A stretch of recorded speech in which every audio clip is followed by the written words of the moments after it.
Okay, this may be one of the fastest worksheets of the year. It is journal page 98, section 5.3.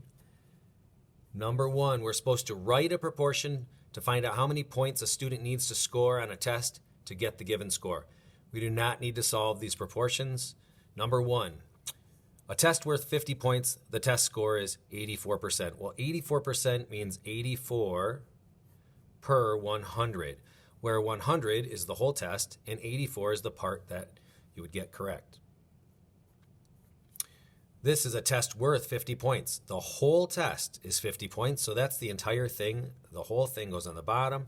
We're looking for the part. That's the proportion you would set up. Number 2, whenever we're going to set up a proportion, it's line equals line. That's how a proportion starts.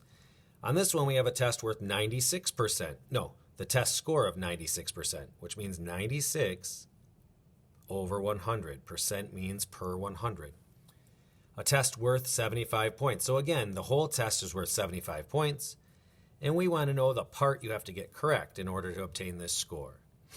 Number 3, use the table to write a proportion. Again, not solving the proportion, just writing it. This couldn't get much easier. It's 104 over 4 equals 78 over G. And on this side, number 4, we have 15 over 4 x over 3. This would be wrong because a proportion is two ratios set equal to each other. That equal sign is very important. If you write this without the equal sign, it would be incorrect. Units are always nice. This is miles per gallon, miles per gallon. And over here, this would be inches per years, and inches per years. Number 5. Okay, now we're solving the proportion. 1 over 3 equals something over 12, x over 12. Well, we can see if we multiply by 4 on the bottom to go from 3 to 12, we multiply by 4 on the top. 1 times 4 is 4. X equals 4. It looks a lot like solving equivalent fractions because a proportion looks a lot like equivalent fractions. Number 6, 5 over 9 equals 25 over y. Well, on the top here, we're multiplying by 5, so we have to multiply by 5 on the bottom, and 9 times 5 is 45. Number 7, 26 over z equals 13 over 22. Well, here I could divide by 2 going this way, but I can't divide z by 2. I don't know what that is. So we actually have to go from the completed side toward the unknown. So 13 times 2, going backwards, 13 times 2 is 26. 22 times 2 is 44. Z equals 44. A common wrong answer for this one will be 11, because students will say, well, I divided by 2 here, so I divide by 2 here, and they're going in two opposite directions. So go from the completed ratio to the incomplete ratio. Number 8. B over 30 equals 2.6 over 1.5.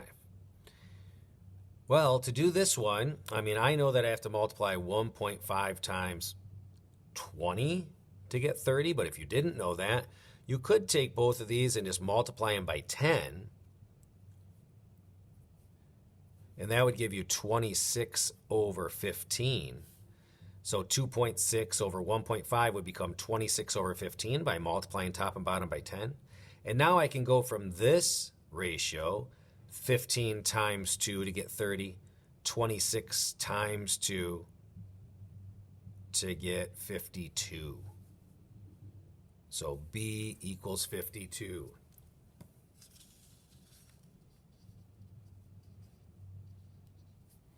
And because 2.6 is more than 1.5, so the bigger number is on top here, we know that this B is going to have to be greater than 30 because the bigger number will have to be on top here as well. 52 is bigger than 30, in case you didn't know that. Number 9, a local humane society houses 300 animals. The ratio of cats to all animals is 7 to 15. Write a proportion that gives the number of cats, C. So we have to use C for our variable, the number of cats to all animals. So they give us a ratio here, line equals line, and the ratio of cats to all animals, I'm going to put that little, like a key over here, cats over all, and they give us 7 to 15. So 7 cats to 15 animals. And now we know it houses 300 animals. Is that all animals or is that just the cats? Well, it says 300 animals, so that goes on the bottom. And we want to know how many cats we'll have. Well, that's good because cats goes on top. 15 times 2 is 30, but 15 times 20 is how I get 300. So multiply by 20 on the bottom here. 7 times 2 is 14, so 7 times 20 is 140.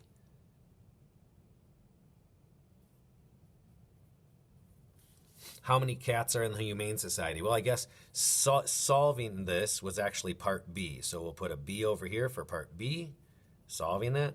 And setting this up was part A. Fantastic. We'll see you in class. See ya.